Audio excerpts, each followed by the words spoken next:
In the spring of 1889, a troubled Dutchman, while committed to an insane asylum, sat down and set to work on some of the most famous paintings ever made. What is particularly remarkable about these works is the contrast between their beauty and the artist's personal situation, as Van Gogh painted these during his stay at the asylum at Saint-Rémy. For Van Gogh, the act of creating art was not merely an occupation or means for achieving fame and recognition. It was a personal and spiritual quest that allowed him to connect with the world in a profound way. Nevertheless, it might be said, there are few who would have the fortitude to work ceaselessly for an entire decade without return, income, or reasonable compensation.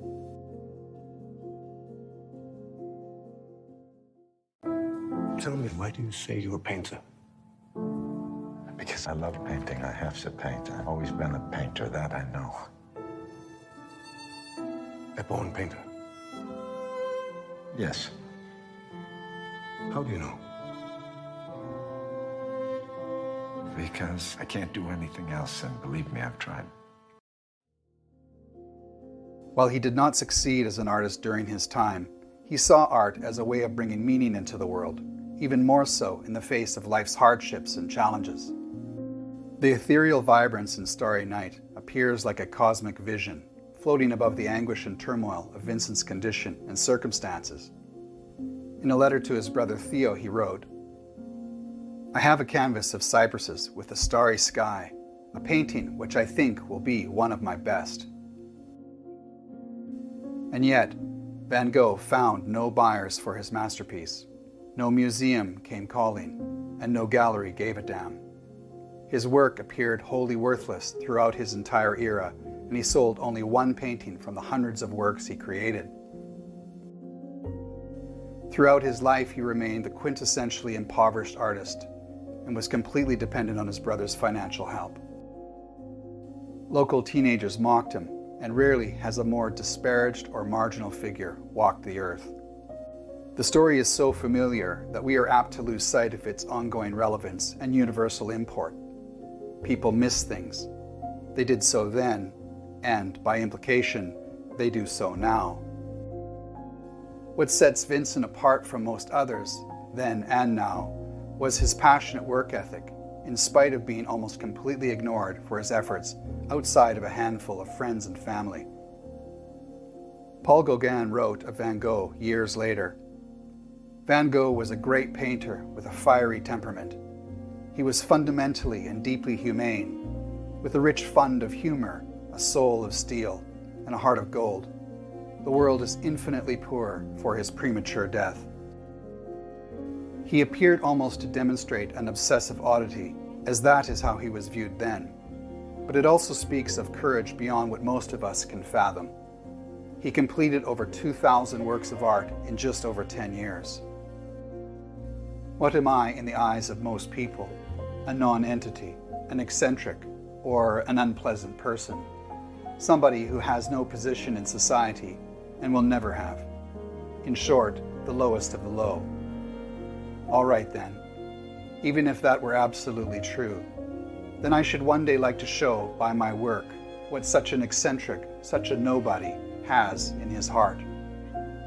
That is my ambition, based less on resentment than on love in spite of everything. Van Gogh has been hailed by history as a gifted but misunderstood outcast, but what cannot be underscored is the immense labor he devoted to his craft. Although not all his works are considered masterpieces, among the thousands of sketches and studies, some rather simple and rough, there emerge some of the most extraordinary works in modern art.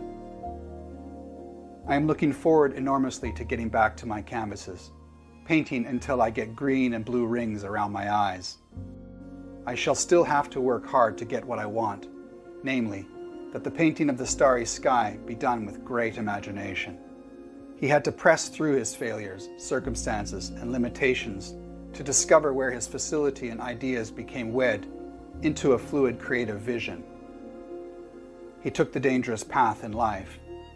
While he epitomizes the lonely misfit, What is heroic about Van Gogh was his determined grit and sense of mission, in spite of everything, that made him capable of producing works that ultimately made him immortal. What would life be like if we had no courage to attempt anything, he wrote. The fisherman knows that the sea is dangerous and the storm terrible, but they have never found these dangers sufficient reason for remaining ashore. It remains unclear what condition Van Gogh suffered from, while at the time he was diagnosed with some form of epilepsy, of which the consumption of absinthe may have contributed. In the century that followed, there has been much speculation on his precise mental health problems, but it is hard to ignore the idea that the lack of reasonable reward for his immense artistic output itself would be enough to incur severe mental stress. Ultimately, Vincent's calamity was to die young, with all his labor showing little during his life. It was nonetheless clear from his letters that he held hope that his art would be viewed for its deeper value. In the final letter to his brother, found in his pocket at the time of his death, he wrote, "Oh well, I risk my life for my own work, and my reason is half foundered in it. Very well, but you're not one of the dealers in men, as far as I know and can judge. I think you really act with humanity, but what can you do?" History tells us that Van Gogh died shortly after from a bullet wound said to be from his own hand. However, according to a controversial theory put forth by Stephen Naifeh and Gregory White Smith in their biography, Van Gogh, The Life, Van Gogh may not have shot himself, but was instead shot by a local teenager named René Secretan. The authors posit that Van Gogh protected the boy by claiming that he had shot himself, after Secretan fired the gun in some mishap in a nearby field. According to letters written by the son of the physician who examined Van Gogh, Dr. Paul Gachet suggested that the wound did not seem self-inflicted, and that it was unlikely Van Gogh could have shot himself the way that it was claimed.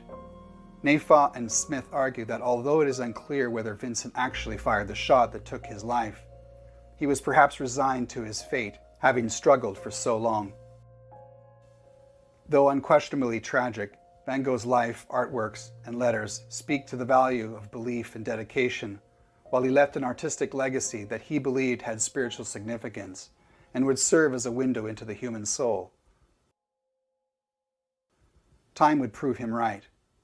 Ultimately, his motivational force in producing his art can be summed up as a deep-felt sense of purpose and a desire to connect with the world through his work. He saw art as a means of expressing his innermost thoughts and experiences, and as a way of expressing his presence and vision in spite of the world that rejected him. The body of his work ultimately grew into an ageless spiritual magnum opus for its own sake.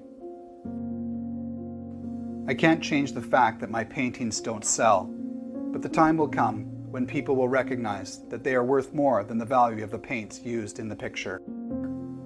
It is good to love many things, for therein lies the true strength, and whoever loves much performs much and can accomplish much, and what is done in love is well done.